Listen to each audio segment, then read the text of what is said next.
Brian Henry Martin joins me now in the studio for our cinema review. Is today not just the best music ever? Best ever. I would play this every day. Do you think? I every love single School day? Disco. School Disco. But we can't do that. I've got some work for you first. Of course, sure. Because you're here, Brian, not just to dance along and sing to the Bee Gees with me. And you should have seen his moves when he came into the studio.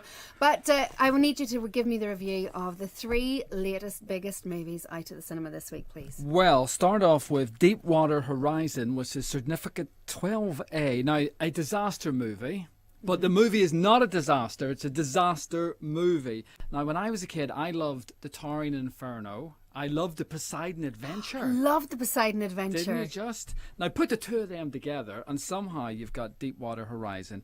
Because this is the true story of an heroic band of oil rig workers on the Deepwater Horizon, which is an offshore drilling platform in the Gulf of Mexico, which exploded in 2010. This is a true story. Sadly, 11 men died. Worst oil rig disaster in US history, but there were heroes on board the oil rig, and one of them is played by Mark Wahlberg, who plays family man Mike Williams, who leads the survivors. Is there someone at your door? Are you seeing this?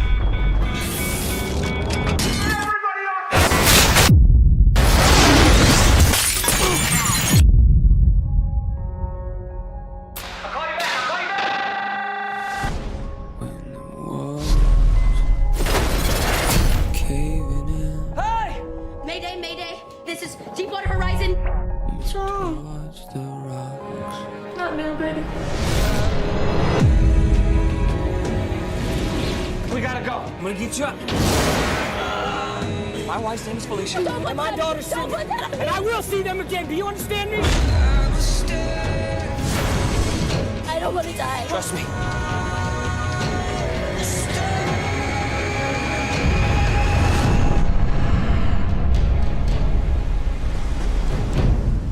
Ooh, very dramatic. And if you're watching us right now on the BBC Radio Ulster Facebook page, we're going out live, but you can also see the trailers there while Brian's talking. That looked really dramatic. I was watching it there, very moving. Well, I mean, especially when you know it's a real story. Real story, and I think what the film does really well, Kerry, is the first hour of the film, it explains the tech. It kind of takes you through what an oil rig does. I always wanted to work on the oil rigs because I thought 2 weeks on, 3 weeks off, you know, that kind of thing. But after watching this, I mean, it's unbelievable what these guys do. So the first hour is all this tension building, then this thing blows, this devastating explosion. It's incredible that anyone survived this thing. I mean, it's almost like a spaceship, you know, that kind of just blows. And I think it's what cinema does best. It places you somewhere that you would never find yourself, right on board that oil rig.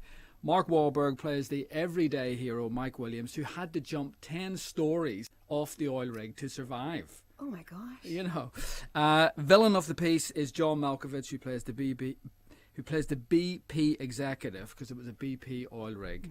And as you say, Kerry, real stories, they can work really well in the cinema. They can also be a bit flat because we know the story, you know, because we already know the drama. Yeah.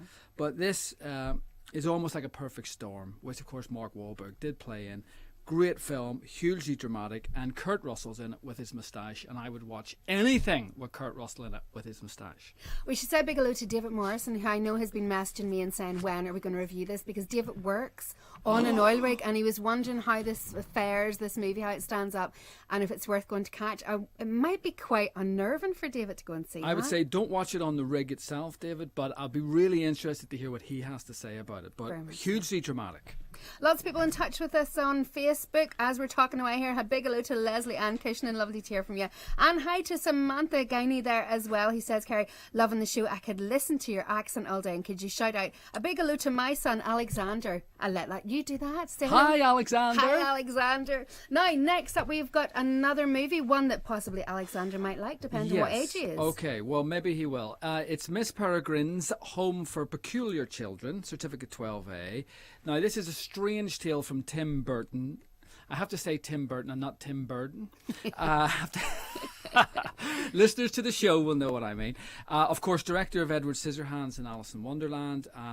So this is about a young guy called Jake who lives in Florida. His grandfather sadly dies, and he's then sent to visit a strange orphanage off the coast of Wales.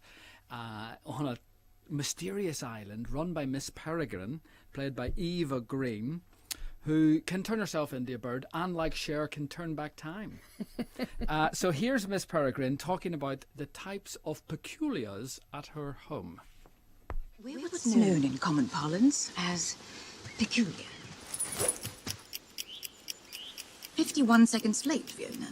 Sorry, Miss Peregrine. How many carrots do you need for supper? Just one will do. Peculiars have been persecuted through the ages. Hence, we live in places like this.